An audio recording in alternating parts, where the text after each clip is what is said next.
Tyler Sayer had an outstanding sophomore season 2 years ago for the College of St. Rose, earning Northeast 10 All-League third-team honors. He played so well, in fact, Sayer was named to a college all-star team, which spent part of the summer touring Canada, and that's where he was hit by a cab while crossing the street. The injury cost him the entire basketball season. Meanwhile, his head coach, Brian Bury, missed the entire season as well, following neck surgery. Five-time Conference Coach of the Year, who's won nearly 600 career games for the Golden Knights, was stuck at home. Sayer was stuck in recovery as the Knights struggled through a 9-win season. And the College of St. Rose season continues tomorrow night with their conference opener at home against American International. But first, we're joined in studio by Tyler Sayer and Coach Brian Bury. And thanks so much for being here, guys. Yeah, of course. Let's go back to last year, because right now there's so much promise after a terrific start so far to this season. But when we go back to last year, and neither of you are a part of St. Rose basketball on the court, through surgery, through an accident, how difficult was that for the two of you? Coach, we'll start with you. Well, it was the first time in a long time that I wasn't part of the group. Got to spend some time with them practicing in the preseason, and then found out that I needed surgery on my neck. And finally decided to listen to somebody and step away. And I left the program in the hands of Mike Perno, who I thought did a great job with a young team. Had we had Tyler Sayer in that group, I'd like to think things would have turned out a little differently for us. But as it turns out, he also was set back last year. I was hit by a car and had a couple of surgeries, and so he got to watch from the sideline as well. And how scary, and I don't know how much detail you want to go into, but basically you're walking across the street, you get blindsided by a cab, and in that moment, how scary was it? I mean, it's definitely a tough moment to go through in your life, but it was a long year coming back, and I'm glad to be back and ready for the new year to start. I had went from never missing a game my entire life to missing the whole season. It was definitely a huge adjustment that I don't know if I handled it great, but I'm happy to be back and ready to be back on the court. At what point did basketball pop into your mind, whether it's when you're lying there on the street bleeding, whether it's you're in the hospital later that day or the next day? When did you first think about your future in basketball? It was the first thing I thought about when I'm in the hospital and thinking about it and knowing the surgery I'm going to have. It's definitely the first thing I thought about. It was a tough thing to realize, but I knew I had to get healthy first and then worry about everything else after. Were you asking the doctors right away? Yeah, I was definitely trying to figure out a timetable, and I was kind of optimistic before the season that I might be able to get back and work it out, but I'm just not being able to, worth it to rush it, and kind of took my time getting back into it. And Coach, for you, the neck surgery you had, it wasn't the first time you had to go through something like that. Was there ever a point where maybe you had your doubts about, these health complications, maybe I'm not going to make it back? Well, yeah, this was the second surgery that I had on my neck. First one was 10 years ago. And clearly I'm closer to the end than I am the beginning of my career, but I don't see the finish line just yet. I really wanted to get back. I still think that I can make a difference in the lives of these guys every day and use basketball as my tool. I'm sure you would have loved to have been at every single game last year, which would have kind of flown in the face of the doctor's orders. Was it difficult for you to kind of stay back and remove yourself as much as you did last year?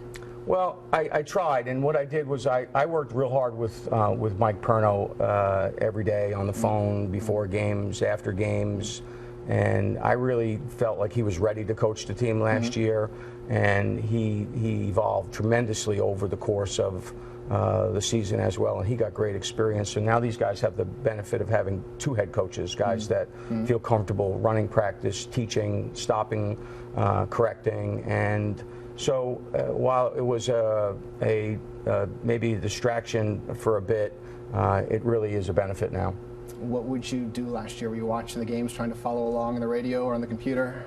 Well, all the games are live on the web, so I saw all the games played last year live, and there were times where it was frustrating to watch, and I felt like I could make a difference, but I didn't want to get in Mike's way. I thought he did a good job, and I didn't want to crowd his head with my thoughts. I felt like he needed to solve them, and then they did. They went on a nice run at the end of the year. They beat some good teams. including AIC, who wound up winning our conference last year.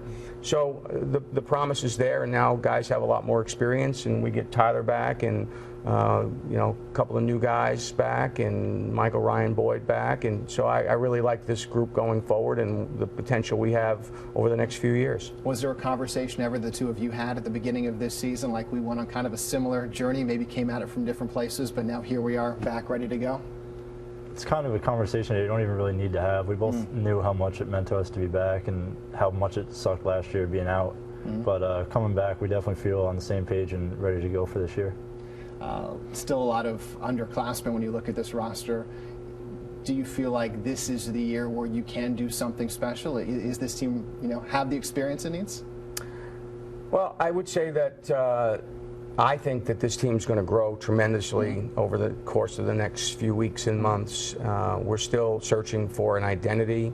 Right now we've got a really good, solid playing group of 11 guys, and that's a lot of guys to play. Yeah. And I liken this team to Noah's Ark. We've sort of got two of everything, and it's my job to figure out what order they get on the boat, who stands next to who, right, and who gets off with who. So we've got to manage that ourselves. So the challenge is really ours, but it's going to be a fun one.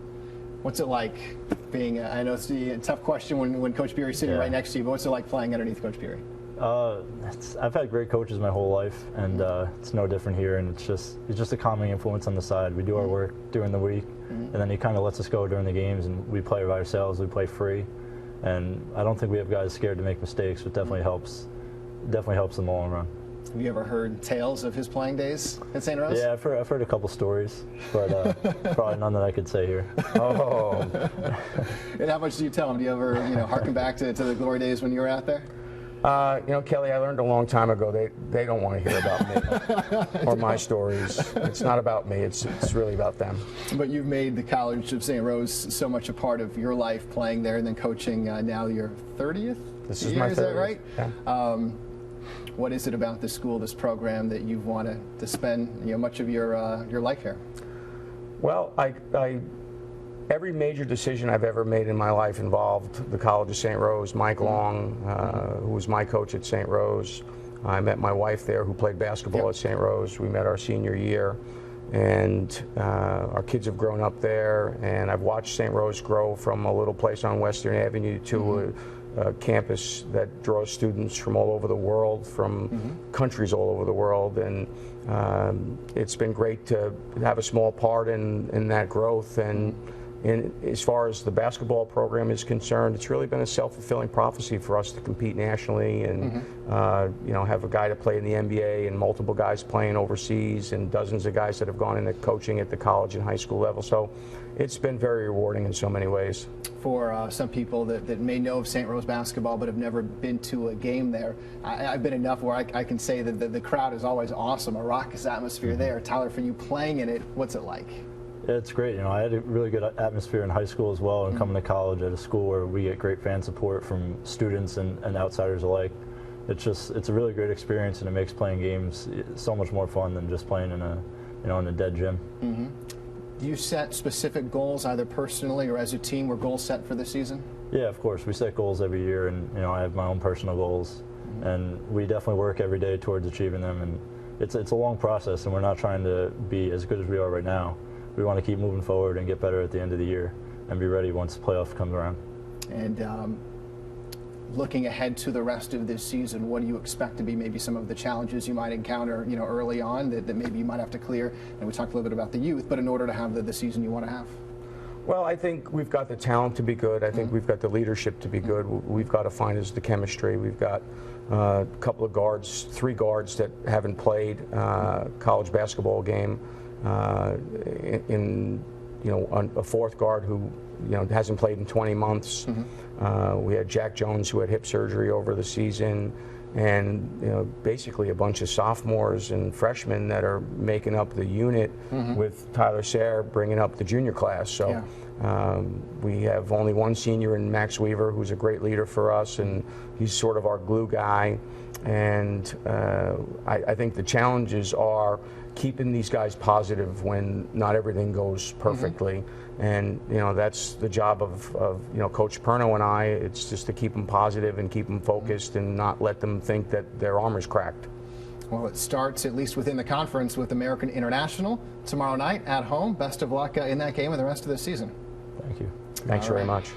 And coming up, the biggest assists so far of the Albany Devils season have been far away from the ice. That story next on The Edge.